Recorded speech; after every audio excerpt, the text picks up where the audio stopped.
तो paper leak का मामला सभी के लिए सिरदर्द बन गया और सरकार अब इस पर पूरे एक्शन की तैयारी है। देखिए, पेपर लीक मुक्त परीक्षा की जो ये मुहिम है, इसमें अब बड़े फैसले भी सामने आए। क्या है वो बड़े फैसले, इसको लेकर क्या प्रतिक्रियाएं हैं, ये तमाम चीजें हम आपके सामने रखने जा रहे हैं अपने इस कार्यक्रम में। नमस्कार, मैं हूं आपके साथ रवि मिश्रा, मेरे साथ है मेरे सहयोगी करुणा। तो नीट पेपर लीक पर विवाद जारी है, देश भर में छात्रों का प्रदर्शन हो रहा है, सड़क से लेकर सुप्रीम कोर्ट तक इंसाफ की लड़ाई लड़ी जा रही है। एनटीए की विश्वसनीयता पर सवाल उठ खड़े हुए हैं, बावजूद इसके परीक्षाओं के रद्द होने का सिलसिला थम नहीं रहा है। पिछले 9 दिन में 3 बड़ी परीक्षाएं स्थगित कर दी गई हैं। ये सारी परीक्षाएं एनटीए ही करवाने वाला था। बिल्कुल, और देखिए, इस पेपर लीक को रोकने के लिए केंद्र सरकार ने सख्त कानून भी लागू कर दिया। इसकी अधिसूचना जारी कर दी गई देर रात, ताकि आगे से छात्रों के भविष्य के साथ खिलवाड़ ना हो सके। लेकिन सवाल यह है कि एनटीए पर यह बड़ा सवाल उठा है, क्योंकि एनटीए के अधीन आने वाली परीक्षाएं स्थगित हो रही हैं लगातार। ऐसे में सवाल यह उठता है कि एनटीए में आखिर गड़बड़ी क्या है, समस्या क्या है, परीक्षाएं आखिर क्यों बार बार रद्द हो रही है। बिल्कुल, तो देखिए, बड़ी खबर के साथ ही करते हैं शुरुआत। देश में एंटी पेपर लीक कानून लागू, भर्ती परीक्षा में नकल रोकने के लिए सख्त कानून। पेपर लीक करने पर 10 साल तक की सजा, 1 करोड़ तक का जुर्माना भी लगेगा। तो ये बड़ा फैसला सरकार की तरफ से लिया गया है। हालांकि ये फैसला तब आया है जब ऐसे बड़े मामले सामने आए हैं, बड़ी गड़बड़ियां सामने आई हैं, लेकिन अब सरकार ने इस पर सख्त कानून लागू कर दिया है। तो एंटी पेपर लीक कानून जिसकी अधिसूचना जारी की गई, इसका मकसद क्या है और क्या है इस कानून में? सीधा बिग वॉल का रुख करता है एंटी पेपर लीक कानून। इसका मकसद क्या है? भर्ती परीक्षा में नकल को रोकना इसका मकसद है। अचानक लागू करने की वजह आप समझिए, नीट पेपर लीक के बाद लगातार जो बवाल है मचा हुआ था, प्रावधान आप समझिए कानून में पहला क्या है? पेपर लीक या फिर आंसर शीट में छेड़खानी पर सजा का प्रावधान रखा गया है। कानून में दूसरा प्रावधान क्या है? तो अधिकतम 10 साल तक की जेल और 1 करोड़ का जुर्माना हो सकता है दोषी पाए जाने पर। और देखिए, कानून के दायरे में जो परीक्षाएं हैं, जो बड़ी परीक्षाएं हैं, उनका भी जिक्र कर लेते हैं। यूपीएससी संघ लोक सेवा आयोग के द्वारा आयोजित जो परीक्षाएं हैं वो इसके दायरे में आएंगी। एनटीए जो नेशनल टेस्टिंग एजेंसी है, उसके द्वारा ये आयोजित जितनी परीक्षाएं हैं वो भी इसके दायरे में आएंगी। और इसके अलावा एसएससी, कर्मचारी चयन आयोग, आरआरबी, रेलवे भर्ती बोर्ड, आईबीपीएस, बैंकिंग, कार्मिक चयन संस्थान, ये सभी जो परीक्षाएं हैं वो इसके दायरे में आएंगे। जरूरी बात आप समझिए, पहली बात क्या, इसके तहत अपराध गैर जमानती होगा, जो बहुत ज्यादा इसमें अहम है। बिल्कुल, इस प्रावधान से ही आप अंदाजा लगा सकते हैं कि इस अपराध को कितनी गंभीर श्रेणी में रखा गया है। दूसरा, लोकसभा से 6 फरवरी और राज्यसभा से 9 फरवरी को यह बिल पारित हो चुका था, यानी कानून पहले ही अप्रूव हो चुका था पार्लियामेंट की तरफ से। तीसरी बात, राष्ट्रपति ने 12 फरवरी को बिल को मंजूरी दे दी थी, यानी एक्ट का फॉर्म ले चुका था। अब इसके नोटिफिकेशन का इंतजार था, जो अब हो गया है। तो ये जो कानून आया है, इसको लेकर ये महत्वपूर्ण बातें हमने आपके सामने रखी। और अब हमारे साथ हमारे तमाम मेहमान जुड़े हैं, उनसे परिचय हम करा दें। हमारे साथ बीजेपी की प्रवक्ता चारू प्रज्ञा जुड़ेंगी, हम उनसे सवाल करेंगे। हमारे साथ संगीत रागी, प्रोफेसर दिल्ली यूनिवर्सिटी, वो भी जुड़े हुए हैं। डॉक्टर पूजा त्रिपाठी, कांग्रेस की प्रवक्ता, हमारे साथ जुड़ी हुई हैं। डॉक्टर अरुण कुमार, प्रोफेसर जामिया मिलिया इस्लामिया, वो भी हमारे साथ मौजूद हैं इस वक्त। लेकिन पहला सवाल पूजा त्रिपाठी से मेरा होगा। पूजा, कानून आया है, सख्त कानून है, हमने प्रावधान दिखाए, पकड़े जाने पर, दोषी पाए जाने पर गैर जमानती मामला बनेगा। कैसे देखती हैं आप इस सरकार के कदम को? मुझे लगता है कानून आया है, अच्छी बात है, पर ये समझना जरूरी है रवि जी कि कानून जो है वो पेपर लीक होने के बाद फंक्शन में आता है।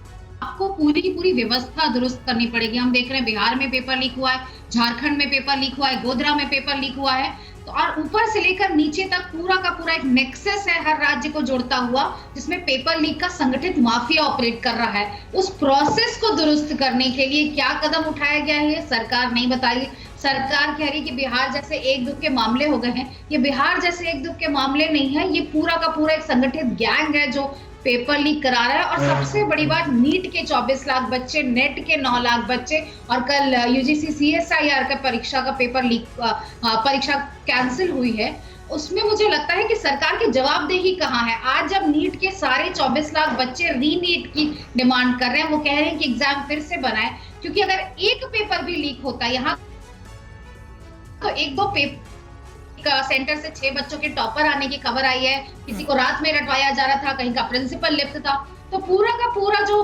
सिस्टम है, प्रोसेस है एग्जामिनेशन का, वो खराब हो जाता है। तो की नीट का एग्जामिनेशन क्यों नहीं हो रहा है और एनटीए पे सरकार क्या कार्यवाही ले रही है? एनटीए जो अपनी विश्वसनीयता खो दी है, 3 पेपर तीन दिन में वो हुए हैं, हमारे सामने लीक हुए हैं या संस्था नहीं करवा पा रही है, तो एनटीए पे क्या है?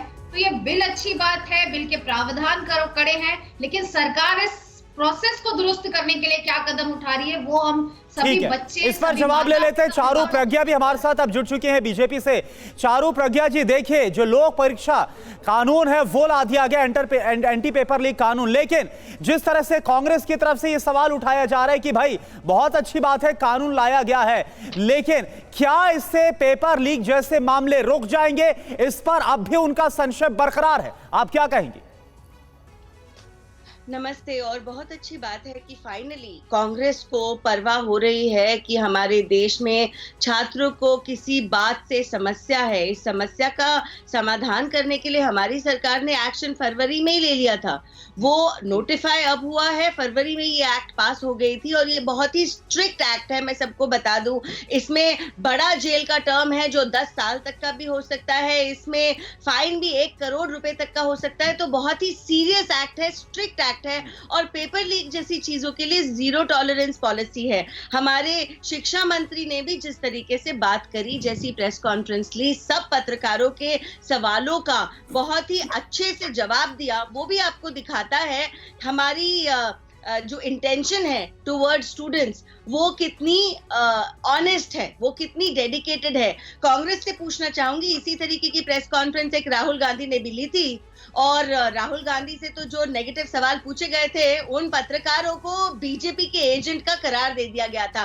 खैर वो छोड़िए, इनकी जब सरकार थी राजस्थान के अंदर तो सचिन पायलट ने खुद धरना दिया था अपने ही नेता गहलोत जी के खिलाफ।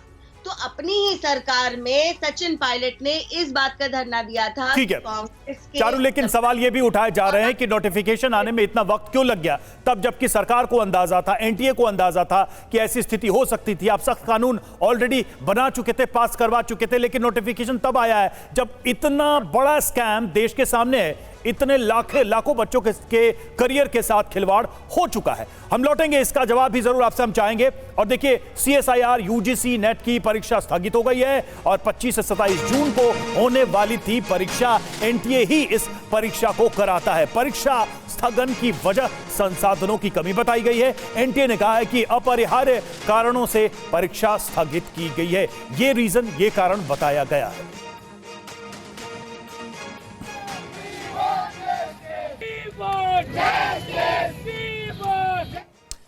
तो आप देखिए, सीएसआईआर यूजीसी नेट की परीक्षा को रद्द करने का फैसला लिया गया। 27 तारीख को यह परीक्षा होने वाली थी।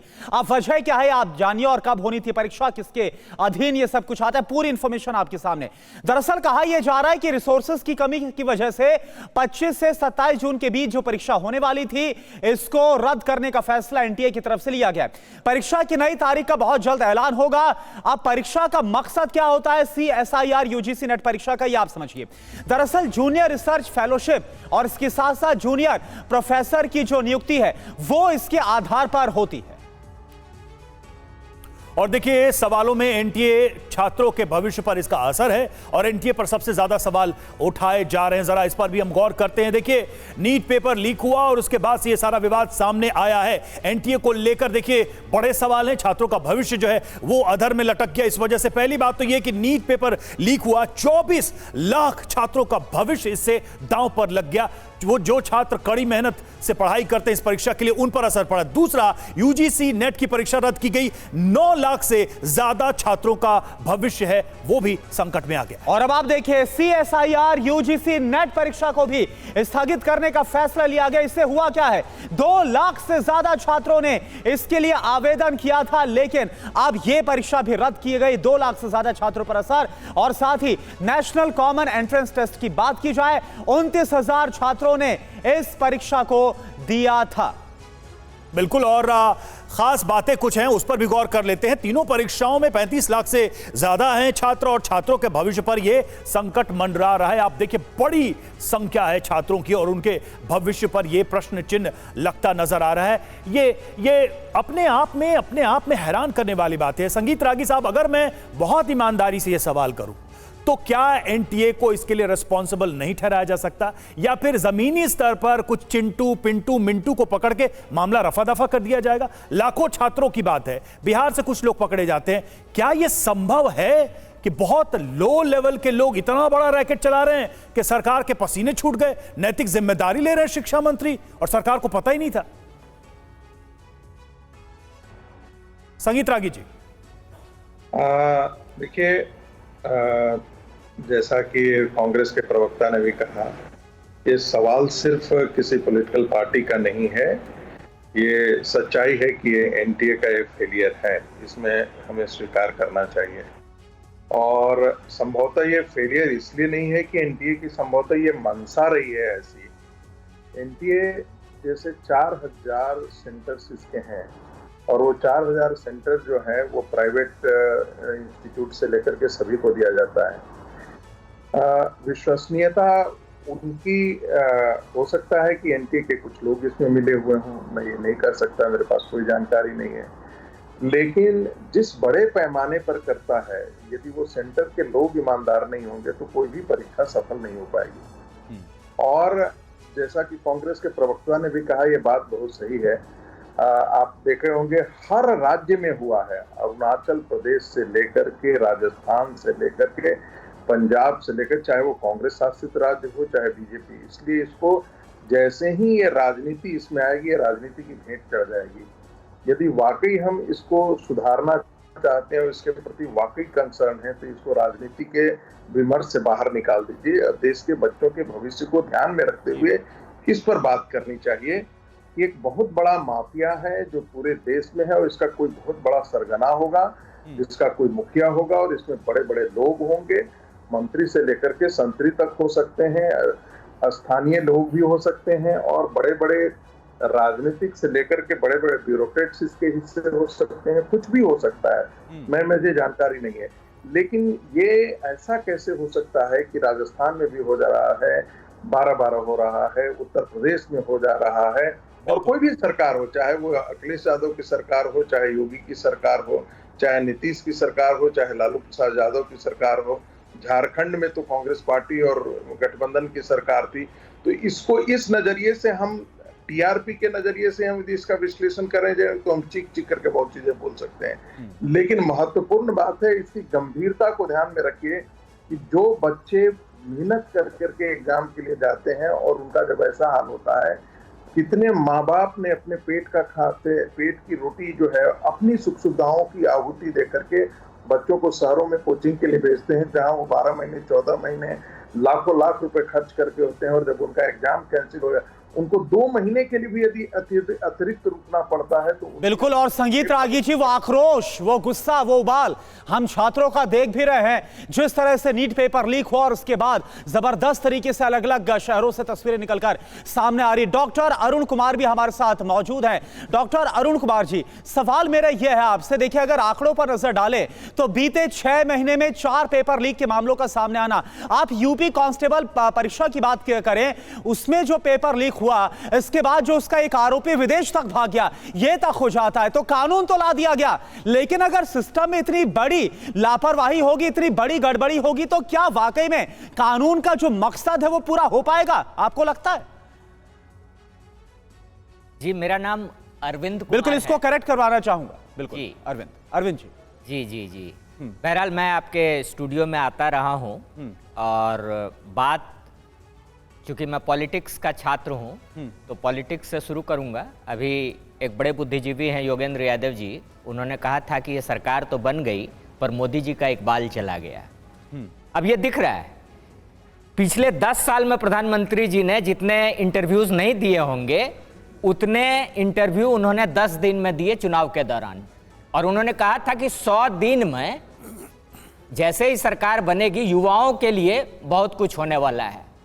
तो मैं तो चाहूंगा कि सबसे पहले प्रधानमंत्री इसकी जिम्मेवारी लें और वो जैसे कोरोना में आते थे और थाली बजवाते थे उस तरीके से आकर वो नैतिक जिम्मेवारी लें और राष्ट्र के नाम संबोधन करें कि ये मोदी की गारंटी है कि जो लोग मेहनत करते हैं, जो बच्चे परीक्षा, आपको पता है बिहार झारखंड के उस इलाके से मैं आता हूं, लोग जमीन गिरवी नहीं जमीन बेचकर बच्चों को कोटा भेजते हैं और जिन बच्चों का चयन नहीं होता है वो सुसाइड करते हैं। ये नेशनल डिजास्टर की स्थिति है, शिक्षा के साथ मजाक हो गया है। और यहां पर पार्टी के प्रवक्ता कह रहे हैं कि सरकार पहले ही ये समझ गई थी। कैसे समझ गई थी? इसका मतलब ये इस तरीके की गड़बड़ियां बहुत पहले से चल रही थी।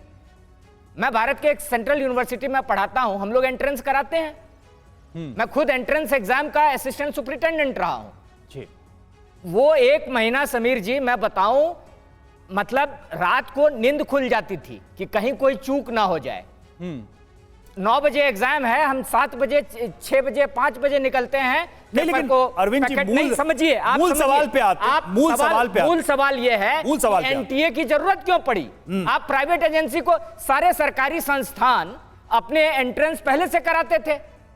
हम खुद नेट पास हैं, 2 विषयों में मैंने नेट पास किया है, politics, international relation and area studies और political science. Entire political science में मैंने नेट नहीं पास किया क्योंकि हमारे यहाँ इंटायर पॉलिटिकल साइंस नहीं था, गुजरात में होता होगा। आप ये बताइए कि जब एक छोटा एम्प्लॉय से लेकर प्रोफेसर से लेकर वाइस चांसलर जब एंट्रेंस करा रहा होता है, सब टेंशन में होता है कि कोई चूक ना हो जाए। पता है क्यों? क्योंकि एक एक आदमी की नौकरी चली जाएगी। ये नए कानून से होगा, ये बहुत पुराना कानून है। एंट्रेंस बहुत सीरियस। ठीक है चारू जी, एक तो आपने देखा कि गंभीर है। चलिए उत्तर ले लेते हैं। जैसा कि अरविंद जी कह रहे थे कि गंभीरता नहीं, पहला आरोप तो उन्होंने ये लगाया, और दूसरा मेरा सवाल, एक कहावत मेरा सवाल है। चलिए उत्तर ले लेते हैं समीर जी, बस इतना कहता हूं कि जाके पैर न फटे बेवाई, वो क्या जाने पीर पर आई।